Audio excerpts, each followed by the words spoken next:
লিপিকা, তুমি কোথা থেকে বলছো বলো? গুরুজি নমস্কার, আমি হলদিয়া থেকে লিপিকা দাস বলছি। ঠিক ঠিক ঠিক। গুরুজি নমস্কার, আমি হলদিয়া থেকে দিলীপ দাস বলছি। আর গুরুজি ভালো আছেন তো? হ্যাঁ, ভালো আছি দিলীপ।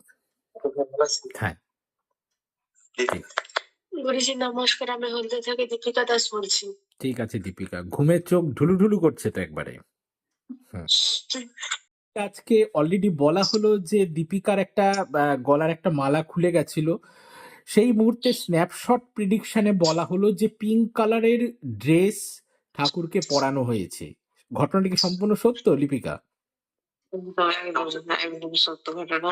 ঠিক। গোপালকে শীতের সময় সোয়েটার পরানো হয়। এবং সেটা সেই পিঙ্ক কালারের। হ্যাঁ, পিঙ্ক কালারের সোয়েটারের মাথার ক্যাপ সিট একদম পরানো হয়েছে। ঠিক ঠিক ঠিক ঠিক। দীপিকা এবং দিলীপ আমরা তিনজনে আজকে অনলাইন কনসালটেন্সি করলাম, বেশ গভীর রাতে একটু অনলাইন কনসালটেন্সি হলো।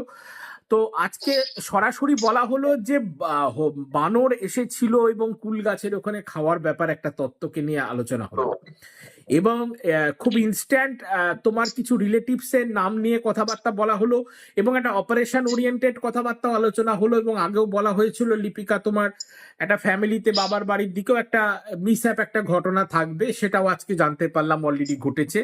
সমস্ত ওভারঅল কেমন লাগলো এবং সব ঘটনা ঘটেছে কিনা?